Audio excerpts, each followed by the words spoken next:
So, believe it or not, Si from GCN here used to be a professional cross-country mountain bike racer. That's right. I had to make the switch over onto the road about 10 years ago now. I do still ride my mountain bike all the time, but I'm definitely very, very old school. So I was kind of hoping, Neil, you could maybe give me a couple of tips just to help me get a little bit, you know, up with the times. All right, Si, this is 5 hacks to teach an old dog new tricks and become a faster cross-country racer. To do what, sorry, mate?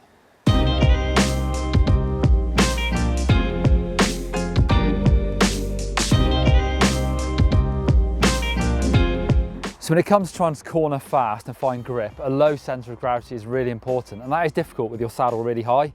But just try and take the pressure off your bum and into your feet, specifically your outside foot, and actually try and dip your outside foot. So here, it's going to be your left foot. Just try and put your weight and pressure through that left foot to try and get your centre of gravity as low as possible. All right.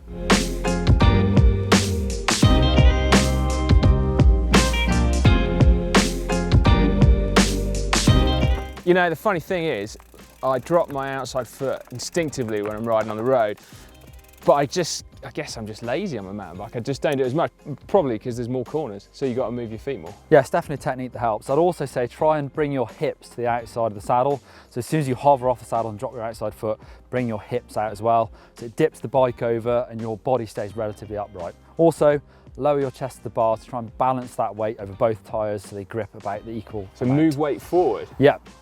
Right then, might have another crack at that then. That's it.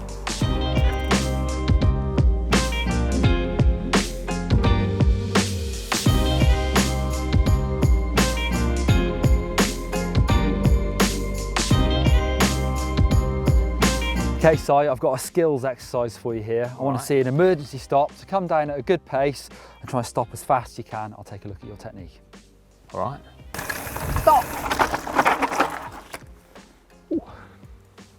Not bad. Well, I was hoping to see it a bit worse. Obviously, you're a very experienced mountain biker. What I would say is, with the big thing I see with people when I was coaching is their feet stay really flat, so all the weight, the back wheel starts skipping. It's all about dropping your heels, and that brings the weight obviously back on the bike, but also behind the pedals, so weight goes into the pedal rather than rolling up and over the top and going towards the bars. So it's trying to keep the back tyre on the ground to help you stop. So I was kind of doing something right. That's pretty good. Fist bump. Okay, Si, you may not believe this, but some cross-country pros actually run dropper seat posts on their bikes. Sorry, excuse me. I had seen that, yeah. But actually, some of the top pros actually run their fixed seat post just that little bit lower.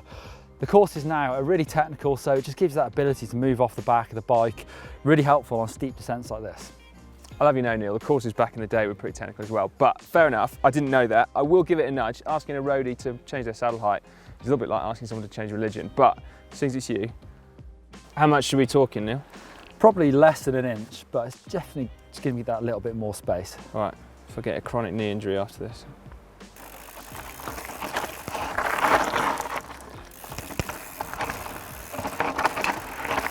I'm not going to lie, Neil, that does actually feel quite good. That actually, it has to be said, does feel a lot better, doesn't it? There definitely is some compromise in pedal efficiency and being able to move around the bike. Yeah, and actually you can train yourself to use different saddle height as long as you don't get injuries. From a roadie's perspective, you can get efficient running it an inch or so lower. So possibly, I'll give you that. Obviously, dropper post gives you a lot more options, but they do weigh about 300 grams more. I would say if you're not racing and you ride cross country, it's worth stopping and putting your saddle right down for the descents. So a skill that I think is often overlooked in cross country riding is pumping, and you can make speed from all these transitions on the trail. So slopes like this, if you squash your bike into the floor at the right time, you'll actually make some speed. How do I do that? Well, this is all about your hips rather than arms. So think about standing on the bathroom scales. How do you make yourself heavier? You have to sort of swing your hips down and push through your feet. If you do that at the right time here, you'll really feel that speed. And what is the right time? Where the transition goes from down to flat. So towards the bottom of the transition? It's as you'd already squash into there if you didn't do anything, so you're just trying to exaggerate that squash. Exaggerate the squash, exaggerate the squash, exaggerate the squash, exaggerate the squash, exaggerate the squash, exaggerate the squash.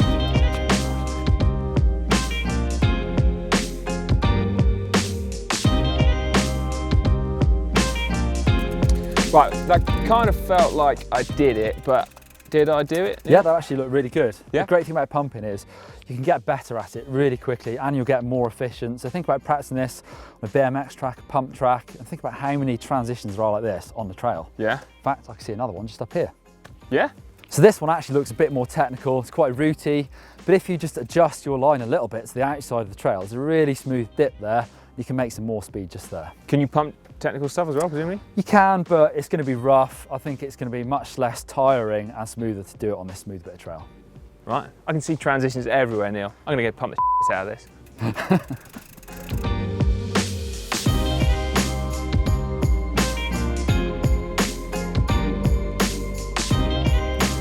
Neil, thank you very much. That was seriously cool. And I tell you what, I'll forgive you for calling me an old dog because you have actually taught me some new tricks. I think maybe it's time for a comeback. Yeah, well done, Si. Good Thanks, cross-country skills. Cheers. Now, I subscribe to GMBN already. If you don't, then make sure you click on the globe right now because that will subscribe you straight away. I've got another good video for you, Si. Click down here for a in-depth how-to on how to pump. I tell you what, I will check that out. And if anyone out there is interested in road, you might be, then click just down there because we've got how to perfect your descending on a road bike. Go and have a look. You know you want to. Give us a thumbs up if you like these cross-country videos.